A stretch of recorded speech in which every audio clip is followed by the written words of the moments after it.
Hello. Today, we're going to talk about an issue that is overlooked and needs to be talked about more. Period poverty.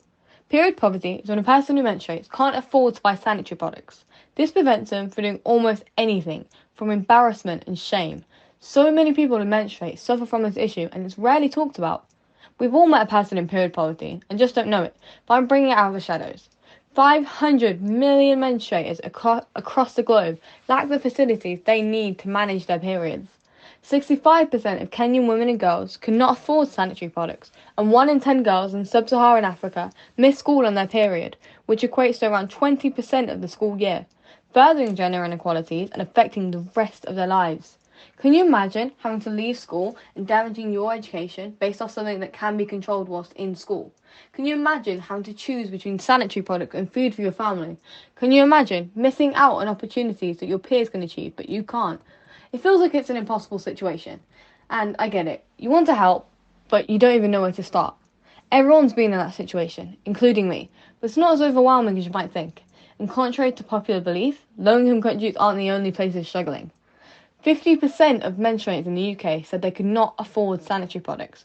Around a quarter of the UK's entire population could not afford a basic need. That could be your sibling, or your grandparent, or your friend, or your parent, literally anyone who has periods.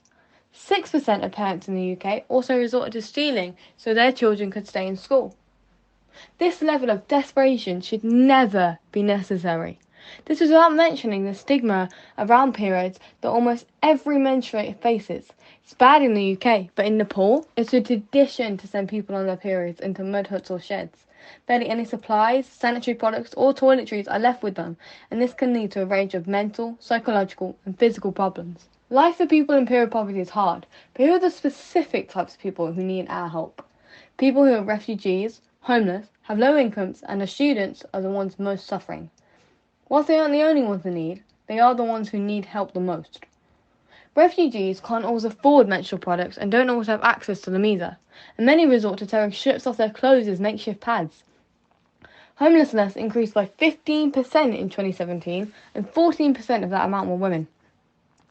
Menstruators in jobs such as nurses also deal with this problem, and help is rarely given. 48% of menstruators in the UK are embarrassed of their periods, and from first-hand experience, I know that periods are not normalised and that they are hidden from boys and men. This needs to change.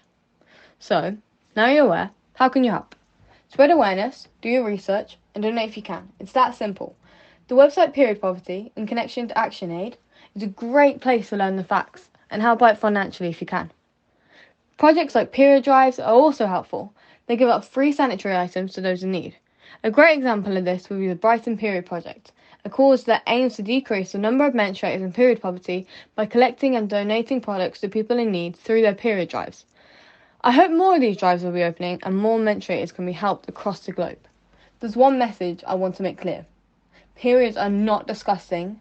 Period poverty is real and you can make a difference. Thank you very much for listening, and I hope you've changed your mindset around periods.